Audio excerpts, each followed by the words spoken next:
Bonjour à tous, bienvenue à ce webinaire pour devenir contributeur et créer des nouveaux points pour les points de secours en forêt. On vous remercie tous d'être présents. Je suis Aldric de Saint-Palais, je suis le chargé des services forestiers au sein de la Fédération nationale des entrepreneurs des territoires. Bonjour à tous, je suis Sylvain Gabé, directeur des programmes à la Fédération nationale des communes forestières. Bonjour à tous, je suis Caroline Berdic de la Fédération nationale du bois, donc exploitant forestier, scieur et industriel du bois. Donc les points de secours en forêt, c'est un programme qui est financé par l'interprofession France Bois Forêt, qui a commencé maintenant depuis quelques temps. On va d'abord vous présenter un peu le programme, son historique, son intérêt pour les forestiers, pour les secours, l'application mobile que nous avons développée dans le cadre de ce programme. Ensuite, il y aura une présentation de qu'est-ce qui fait un bon point de secours en forêt, quels sont les critères pour reconnaître et identifier un point de secours en forêt potentiel. Ensuite, l'IGN, grâce à M. Robin Vial, actuellement présent, nous expliquera comment se connecter et enregistrer et créer des nouveaux points. Et à l'issue d'un petit résumé, nous accueillerons vos questions avec plaisir. Donc, la filière forestière, forêt-bois, il y a toujours des accidents, malheureusement encore trop réguliers. Et on a identifié depuis pas mal d'années un gros souci de positionnement et d'identification, comment signaler la présence, sa localisation, son chantier au secours. Outre souvent les problématiques de téléphone qui ne passaient pas mal, qui passaient mal, la problématique des routes forestières qui ne sont pas toujours accessibles aux véhicules de secours. C'est un sujet, la sécurité, qui nous concerne tous. La suivante. C'est pourquoi les principales fédérations qui représentent la filière bois, la filière forêt, donc la FNEDT pour les entrepreneurs de travaux forestiers, l'ONF qui gère les forêts publiques et tous ses agents, l'Union des coopératives forestières françaises qui regroupe les coopératives, les techniciens et les ouvriers des coopératives forestières, la FNB qui regroupe les exploitants forestiers, les scieurs et les industriels du bois, ainsi que les fédérations nationales des communes forestières qui regroupent les propriétaires des forêts communales et les gestionnaires, sont préoccupés de ce sujet de la sécurité, primordial pour tous, et ont reçu le soutien de la MSA, de l'IGN et des services départementaux d'incendie et de secours. Voilà. C'est un projet qui a commencé dans le Grand Est, grâce à une initiative locale, des pompiers, de la MSA et des différentes fédérations qu'on a présentées précédemment dans le Grand Est. Ils ont réussi à mettre au point une procédure pour identifier des bons points de rencontre des secours en forêt. Et grâce à un gros travail, ils ont couvert tout l'Est de la France de points de rencontre des secours en forêt. Ce projet fonctionnant bien, on a décidé de l'étendre au niveau national. Et depuis 2021,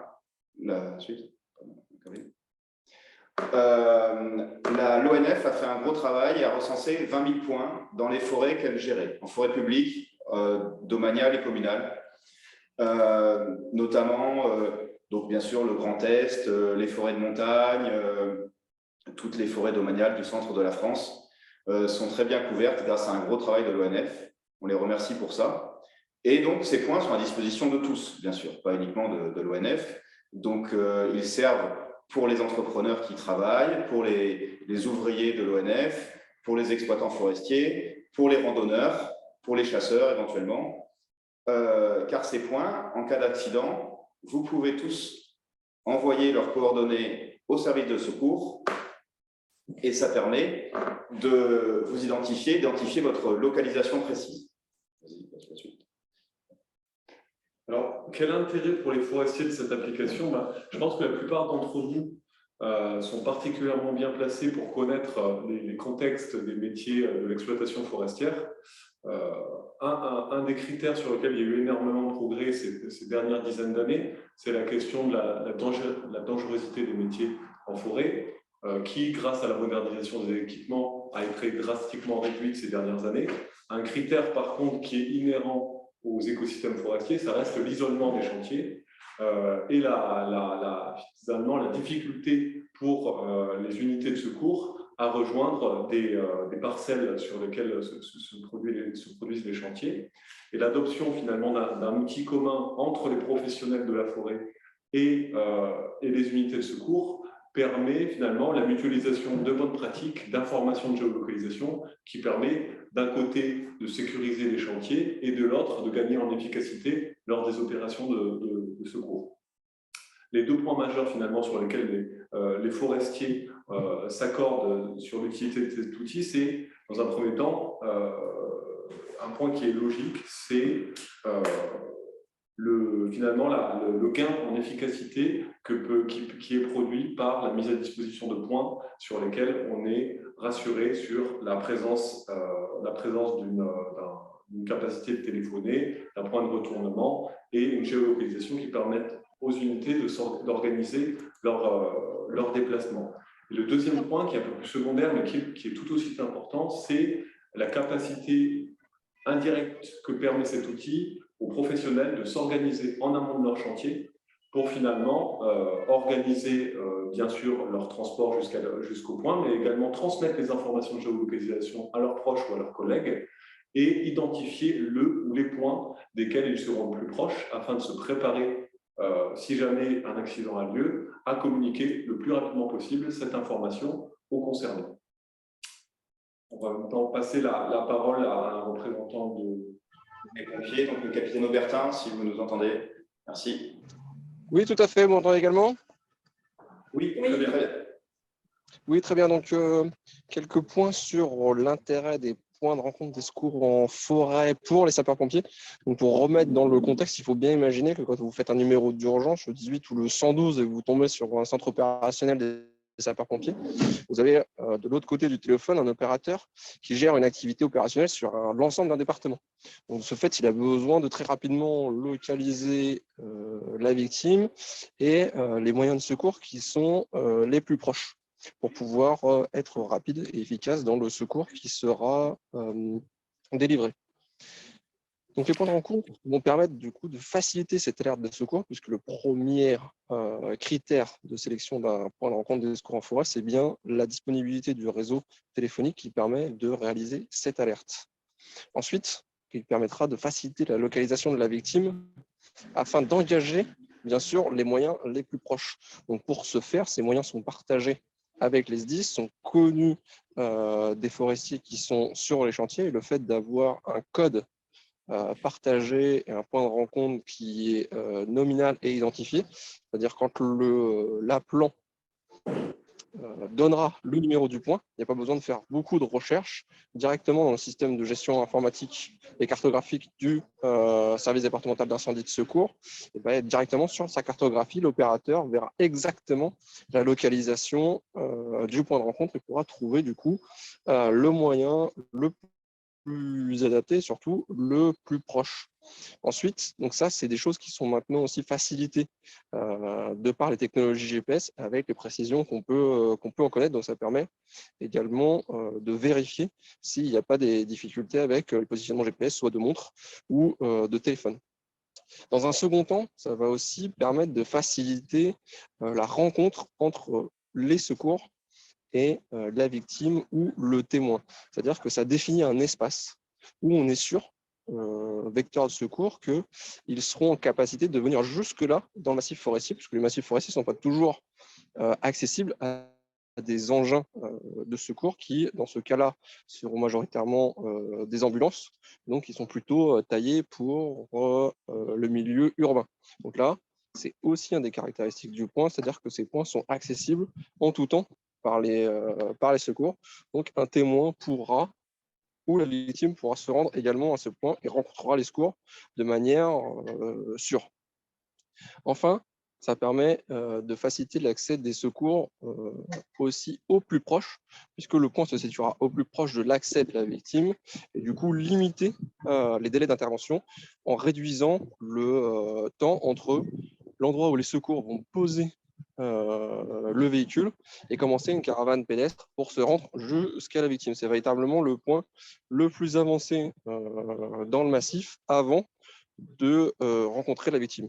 En fait, tout ça, c'est vraiment fait. Il y a un travail en collaboration entre les services de secours et les différentes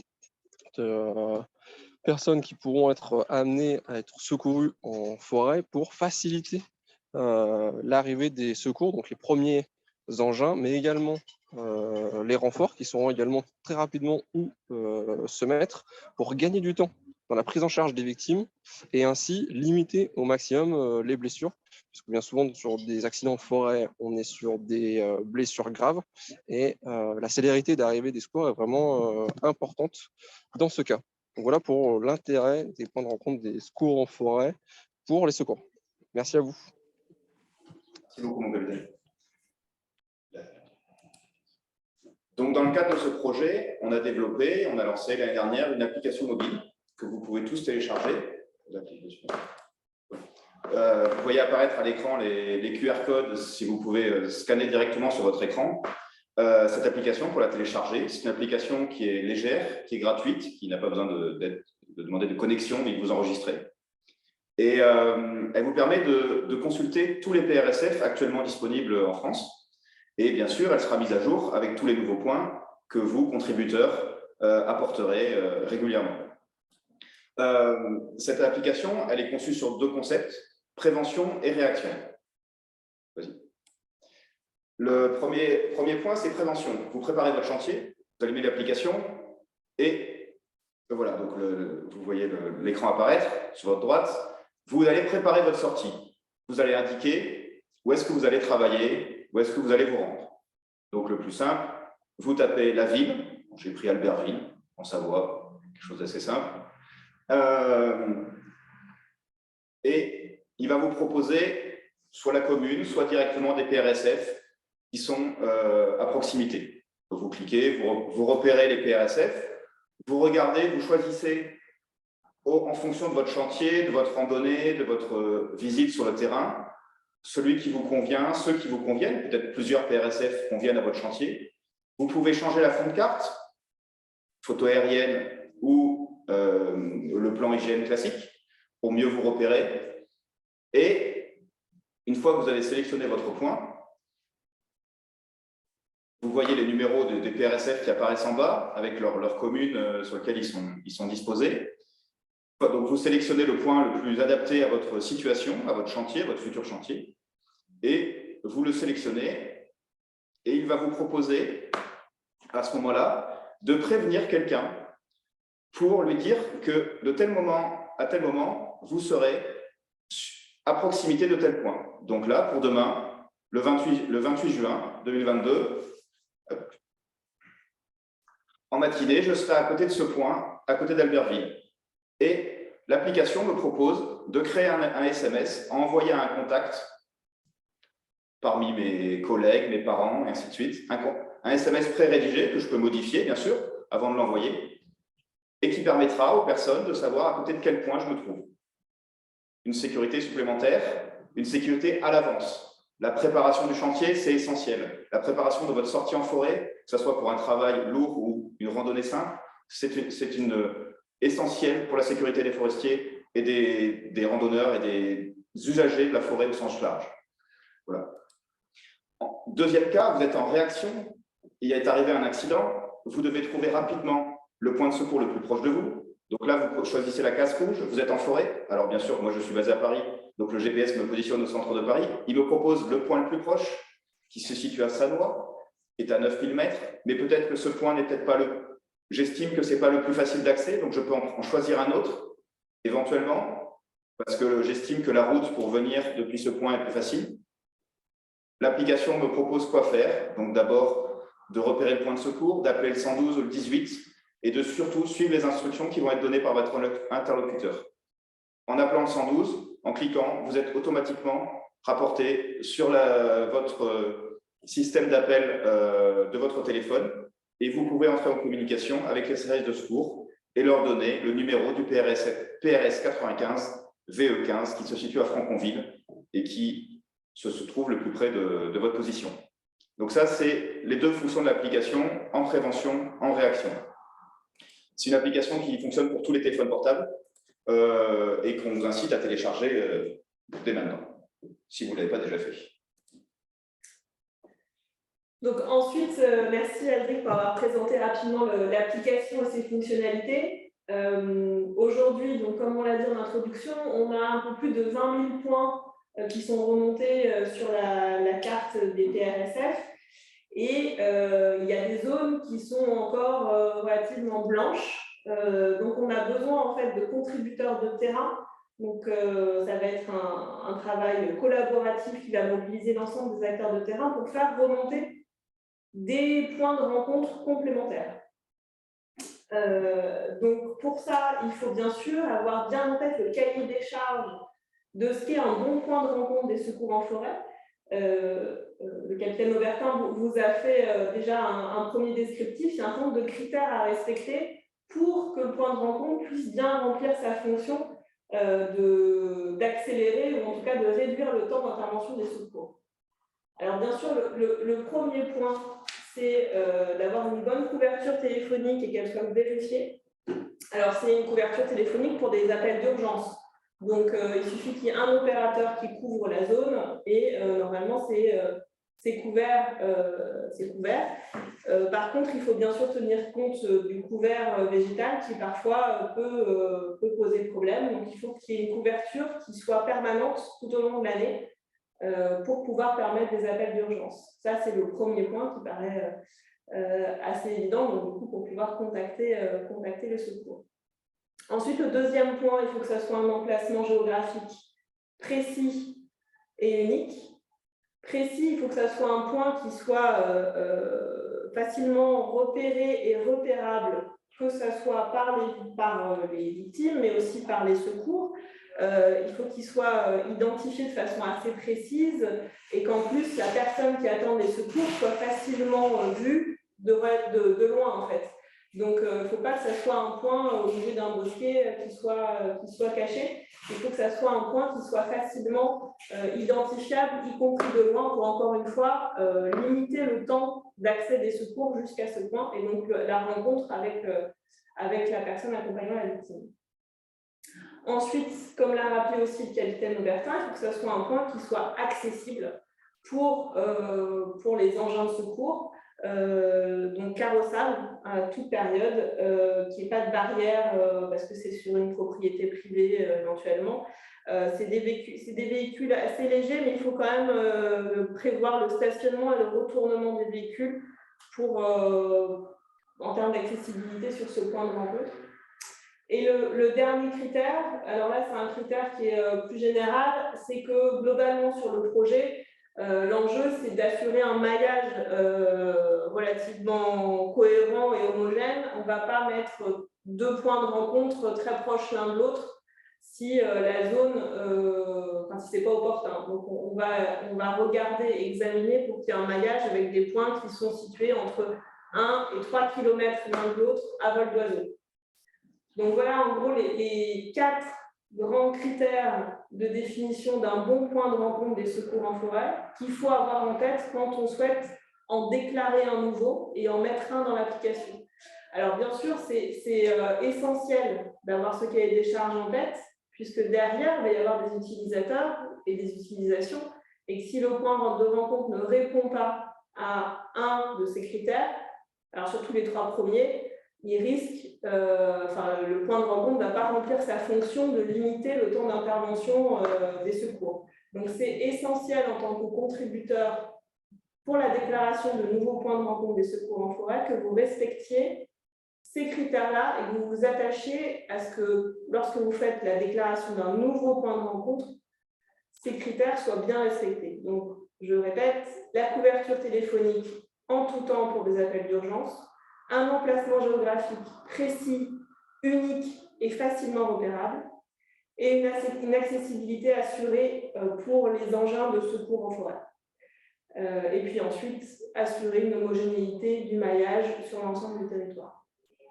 Voilà. Donc maintenant, nous allons présenter, M. Vial de l'IGN va présenter la plateforme collaborative de l'IGN. Donc, c'est un outil que vous pouvez avoir par Internet ou via une application mobile et qui va vous permettre de rajouter des points. Donc, dans les zones que vous connaissez, sur le terrain ou depuis votre bureau, vous allez pouvoir participer à ce projet et participer à la sécurité des forestiers en proposant des points, comme l'a précisé Caroline, avec certains critères. Monsieur Vial, je vous laisse la parole. Oui, bonjour à tous. Romain Vial de l'IGN. Je vais donc vous présenter d'abord un PowerPoint rapide sur le et vous expliquer en fait l'espace collaboratif IGN, etc. Et puis après, je vous ferai une petite démonstration. Est-ce que vous voyez mon écran? Oui, très bien. Très bien. D'accord. L'espace collaboratif IGN, donc c'est une plateforme collaborative qui a pour objectif de mutualiser les moyens de production et de mise à jour, de coordonner les actions afin d'éviter la duplication des efforts, de profiter de la complémentarité des savoir-faire de chacun et de l'expertise de chacun, et d'impliquer les gestionnaires responsables de la donnée.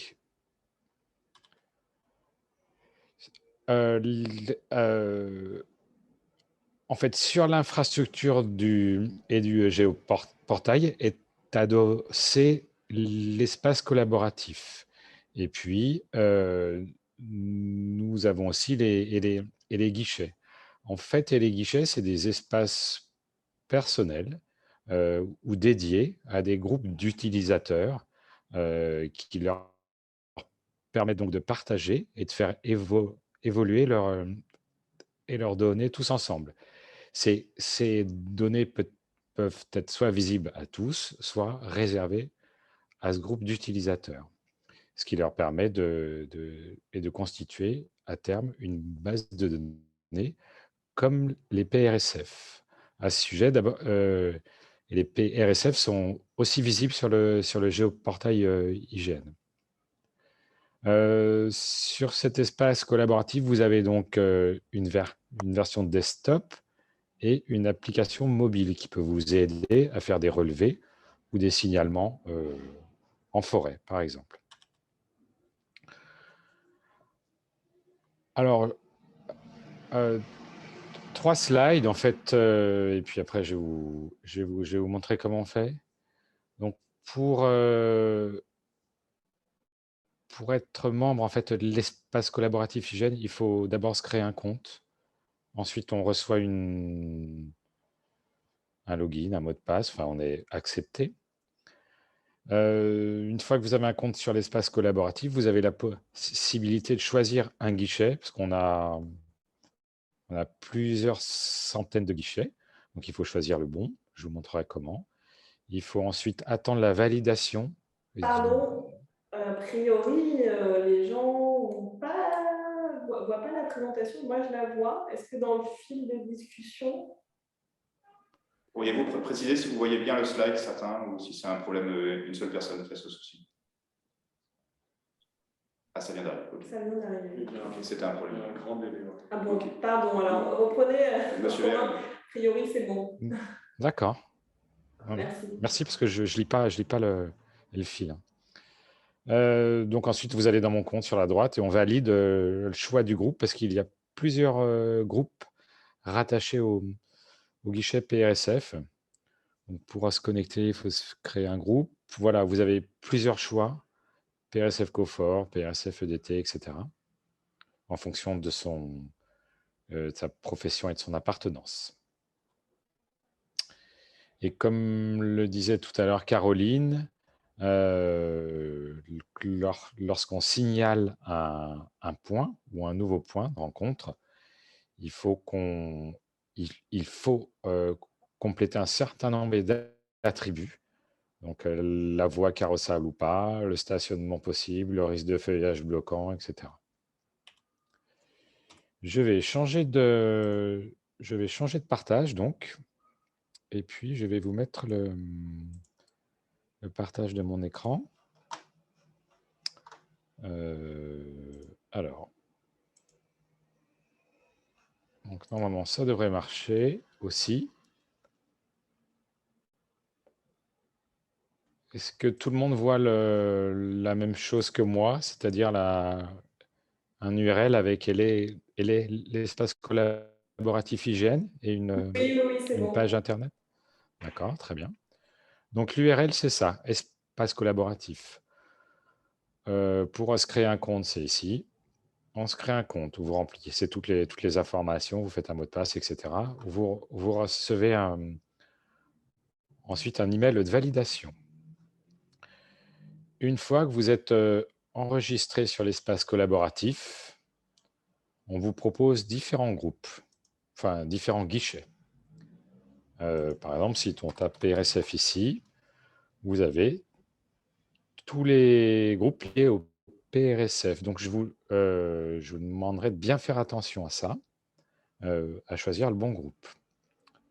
Une fois que vous avez choisi le bon groupe, un des gestionnaires, administrateurs de points de rencontre en forêt, validera votre rattachement à un groupe.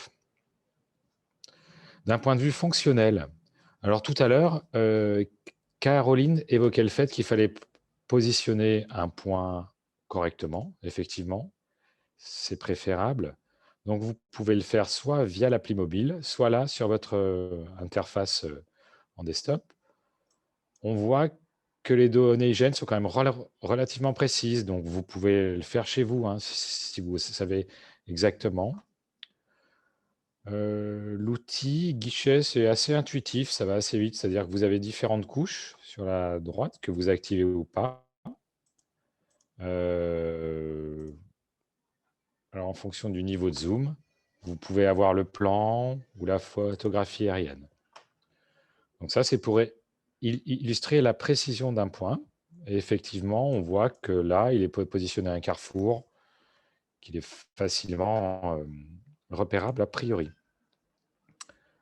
Quand vous créez un point, donc c'est alors annuler. Ici, en fait, vous avez différents outils. Donc, on peut mettre ajouter un ponctuel. Vous créez un point. Et les points que vous aurez créés sont soumis à validation. Hein. Vous renseignez les attributs ici. Alors, il y en a 3. Hein. Non, il y en a 4. Feuillage, véhicule, voie carrossable ou pas, et réseau téléphonique. En fonction de ces critères, le point sera accepté ou pas. C'est préférable que les 4 attributs soient positifs. Hein.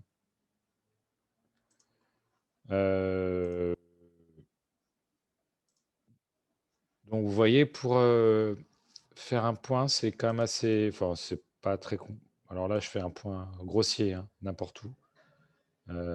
Voilà. Vous avez, en fait, et l'interface, elle se présente comme ça. C'est-à-dire que sur la droite, vous avez les couches. Sur la gauche, vous avez une couche de travail. Il ne faut pas se tromper. Et sur la droite, des outils, sur la gauche, pardon, j'inverse. Sur la gauche, des outils de dessin et de croquis. C'est relativement rapide hein, à appréhender et utiliser. Voilà. Je ne sais pas si vous... C'est une présentation succincte. Hein. Je ne sais pas si certains ont des questions ou ont déjà essayé de créer des points de rencontre. Ils n'y sont pas arrivés ou ils sont arrivés avec succès. En tout cas, n'hésitez pas. Très bien. On va reprendre nos questions à l'issue si certains effectivement ont des questions, notamment sur le sujet des PRSF, comment s'inscrire sur le guichet. Ce webinaire est enregistré et donc sera mis à disposition sur YouTube via nos réseaux. Donc, vous pourrez retrouver cette présentation de l'IGN si vous avez un doute de connexion. Si vous ne vous souvenez plus comment on clique, où est-ce qu'on clique. Vous pourrez retrouver cette présentation et la repasser éventuellement au ralenti pour voir aussi répondre à vos interrogations ou à vos reconnexions éventuelles pour les contributeurs. Tu veux continuer? Ouais, alors on va reprendre la main. Pour finir, après, vous pouvez lever la main pour poser des questions, on vous ouvrira vos micros, ou alors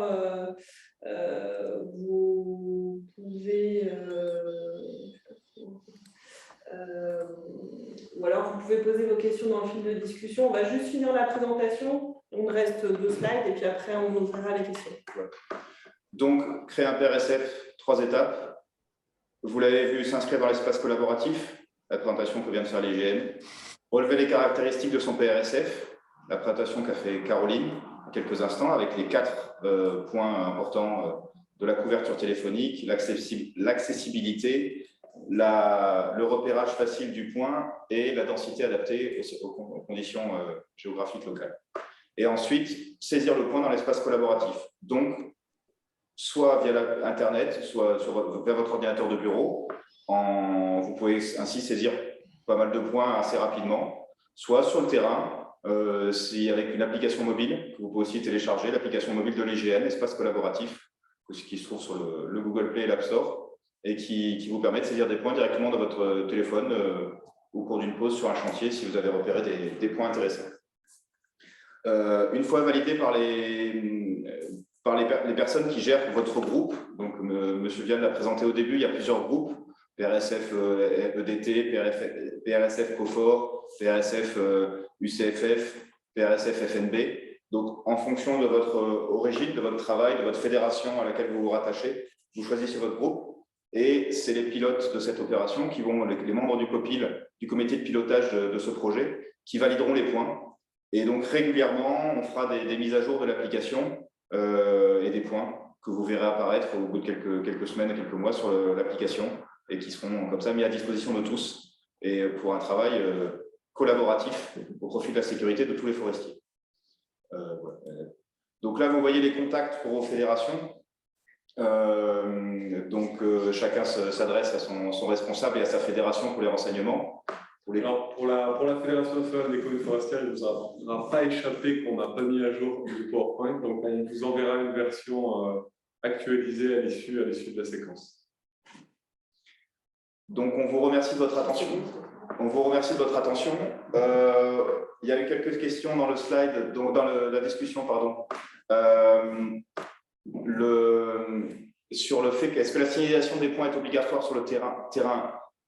Pas encore. Dans certains départements, il y a eu un gros travail et certaines communes ont signalé les points en mettant des panneaux sur le terrain. Vous avez pu voir une photo pendant la présentation. Donc, la signalisation ne sera pas obligatoire parce qu'on espère qu'on aura à peu près 40 000 points. On a actuellement 20 000 points, on espère 40 000 points bientôt. Signaler 40 000 panneaux, poser 40 000 panneaux en forêt, ça va demander beaucoup de travail. Donc, ça fera peut-être l'objet d'un développement ultérieur, mais ce n'est pas encore obligatoire sur le terrain. Pour s'assurer de l'exactitude des PRSF, on compte sur le professionnalisme des gens qui vont contribuer. C'est pour ça qu'on compte sur vous, sur votre appétence à la sécurité des forestiers pour y passer un peu de temps et être sérieux dans les critères, dans le choix des PRSF. Et à l'issue, les responsables de groupe nettoieront aussi un peu les points, notamment au niveau de la densité. Il y aura peut-être des zones qui seront trop denses parce que certains contributeurs seront très enthousiastes et on les remercie. Il y aura peut-être aussi quelques erreurs de connexion, je suppose, ou d'enregistrement au début sur vos premiers points. Des erreurs sont possibles. Donc, n'hésitez pas à le mettre en commentaire si vous avez saisi un point. Les points sont annulables. Si vous saisissez un point que vous n'en êtes pas satisfait parce qu'il est mal placé, que vous en avez trouvé un meilleur ou que vous avez fait une erreur de saisie, tout est supprimable, tout est annulable, donc il n'y a pas de souci avec ça. À l'heure actuelle, le principal contributeur, c'est l'OLF, qui a procédé donc 20 000 points. Et c'est pour ça qu'aujourd'hui, on fait appel aux autres fédérations, aux autres membres des fédérations, donc aux entrepreneurs de travaux forestiers, aux exploitants forestiers, aux agents des coopératives, techniciens, ouvriers, aux élus des communes forestières, ou aux agents des communes forestières. Et donc, Les propriétaires forestiers n'ont pas encore fait l'objet d'un groupe séparé. C'est en discussion avec leur fédération pour voir si, comment on les insère pour leur proposition de groupe. Le contributeur qui peut supprimer un PRSF créé, en fait, c'est celui qui l'a créé peut supprimer ses propres créations et le chef de groupe, on va dire le gestionnaire du groupe, peut aussi supprimer les PRSF créés éventuellement s'il y en a trop ou s'il y a des erreurs. C'est ce que j'ai répondu. La CNPF, c'est propriétaire. Pour le CNPF, ça va être la même réponse que pour les propriétaires privés. Je pense qu'on va essayer de discuter avec. Alors, on n'a pas encore discuté avec le CNPF, mais je pense qu'on va sans doute faire une discussion commune avec France Silva et CNPF pour voir éventuellement si si le CNPF ou France Silva ont un volontaire pour gérer un groupe propriétaire privé, CNPF, ou s'il y a suffisamment de volontaires, peut-être des groupes séparés. S'il y a suffisamment de volontaires aussi pour gérer les groupes. Donc, c'est un travail qui va sans doute prendre plusieurs mois. On est conscient, mais voilà, chacun peut aller à sa vitesse. Vous pouvez être extrêmement actif, créer des dizaines de points par jour. On vous remercie pour ça. Et sinon, en fonction de vos balades, de vos vacances, du temps que vous avez, pendant les pauses de travail, créer un point par jour aussi, c'est un très bon travail. Voilà. Après, voilà, les questions soulevées par le monsieur ou madame du SDIS 89 révèlent bien l'importance du respect du cahier des charges pour les points que vous allez déclarer, les nouveaux points que vous allez déclarer. C'est essentiel de bien respecter le cahier des charges. Qu'il faut bien avoir en tête, que j'ai présenté tout à l'heure, avec les 4 critères de ce qui est un bon point de rencontre des secours en forêt. Au niveau de la mise à jour, donc l'espace collaboratif est géré par l'IGN, comme vous l'avez vu. Donc les gestionnaires de groupe valident les points et régulièrement, en fonction du nombre de points qui va être amené dans la base, l'IGN va recevoir ces points, les valider informatiquement, les mettre sur le géoportail et les transmettre à l'application mobile. Donc ça va être une mise à jour qui va être en fonction du volume de points générés et créés. Voilà. Et c'est l'IGN qui gère cette base. Donc, pour les SDIS notamment, il y a un projet Nexis. Alors, ça, c'est une discussion très spécifique, mais de futures bases de données sécurité au niveau national. Et les points de rencontre des secours en forêt font bien sûr partie de cette future base de données. Et les SDIS peuvent déjà, dès à présent, demander à l'IGN les points, les 20 000 points déjà fournis, déjà créés, sont tout à fait disponibles. À la fois pour les SDIS, pour tous les autres contributeurs des travaux, je pense aux gens qui gèrent des systèmes d'information géographique, s'ils souhaitent rajouter dans leur SIG les points pour rajouter une couche d'information et de sécurité pour leurs utilisateurs, c'est bien sûr tout à fait possible. Ces points sont gratuits, ils sont pour tout le monde. Et utilisez-les, créez-les, utilisez-les, aussi bien pour la sécurité que tout simplement aussi pour vous donner rendez-vous en forêt, pour aller sur une coupe de bois, pour aller à une vente de bois, pour aller aux champignons ensemble. C'est aussi un moyen de s'approprier les points au quotidien. Pour créer un point, on n'est pas du tout obligé de se rendre dans la zone. Alors par contre, il faut valider qu'il y a du réseau téléphonique, bien sûr. Donc il va falloir un moment que vous passiez sur place, mais vous n'êtes pas obligé d'être sur place pour créer le point. Donc si vous savez que sur la zone, si vous êtes sûr que vous, parce que vous y travaillez régulièrement, vous savez qu'il y a du réseau téléphonique, vous pouvez tout à fait créer des points au bureau depuis chez vous.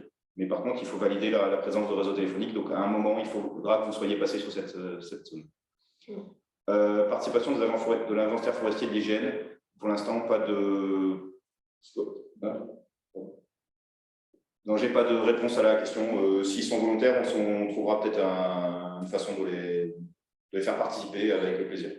Mais pour l'instant, on n'a pas eu ce point-là. Donc, malheureusement, pas de réponse pour la participation de l'IGN. Y a-t-il d'autres questions? N'hésitez pas à lever la main, on peut aussi ouvrir vos micros si vous préférez. Alors, aucun attribut n'est bloquant, effectivement, mais c'est à vous d'être sérieux et de bien rendre les points avec les critères qu'on vous a donnés, donc sur la présence de réseau téléphonique et ainsi de suite. Ouais, sachant qu'il y a réseau téléphonique et couvert végétal aussi qu'il faut prendre en compte, il ne faut pas oublier. Pour les panneaux, finalement, ça dépendra du bon vouloir du propriétaire ou des communes en question, en fonction des budgets, etc. En zone rurale, ce n'est pas forcément évident de trouver du budget pour installer des panneaux, voire des dizaines de panneaux dans les massifs existants. Donc là, ce sera au cas par cas. C'est sûr qu'en travaillant sur des forêts publiques, on obtient des facilités, notamment via l'opérateur ONF, etc. Mais peut-être qu'on peut aussi, au niveau de France Forêt, trouver des développements possibles sur ces points. En tout cas, des mutualisations en termes de charte et de présentation des informations. C'est le troisième slide. Quatrième. Donc là, pour vous montrer un exemple de panneau qui a été posé dans le 54. Voilà, donc ça reprend la symbolique des rassemblements et des accès au secours que vous pouvez trouver dans les salles publiques, par exemple, dans les espaces publics. Donc on a repris la même symbolique que vous retrouverez aussi sur l'application mobile. Et ça rappelle aussi, bien sûr, le numéro 112 à connaître par cœur pour appeler les secours en toutes circonstances. Voilà. Et avec, vous retrouvez en haut du panneau le numéro d'identification de ce panneau, donc dans ce cas-là, le 54 13 44, spécifique et unique. De façon historique, il y a eu plusieurs noms. Donc là, on retrouve un panneau qui s'appelle Point de rencontre forestier. Actuellement, le projet s'appelle Point de rencontre des secours en forêt. Mais voilà, c'est le même projet avec des noms historiques qui ont modifié. Voilà, comment évoluer. S'il n'y a pas d'autres questions, de toute façon, les contacts qu'on vous a affichés à la fin, plus Sylvain Gabet pour la FN Beaufort, sont toujours à votre disposition pour toute question complémentaire. Et si on devait résumer, on compte aussi un peu pour vous, voilà, pour compléter ce beau projet qui est à disposition de l'ensemble des forestiers et aussi l'ensemble des utilisateurs de la forêt, puisque c'est une application qui est ouverte à tout public. L'objectif, c'est bien de sauver plus de vies et de faciliter l'intervention des secours en forêt. Donc, n'hésitez pas aussi à parler de l'application en tant qu'utilisateur autour de vous, alors autour de vos collègues, confrères, etc., mais aussi auprès de tous vos contacts pour tout utilisateur forestier. Je vais peut-être remettre le QR code. Voilà, si vous voulez télécharger l'application, voilà, pour les trucs, vous pouvez scanner votre écran. Ça vous permettra de télécharger facilement l'application. Et en tout cas, on vous remercie de votre présence. On vous remercie de parler de ce projet autour de vous.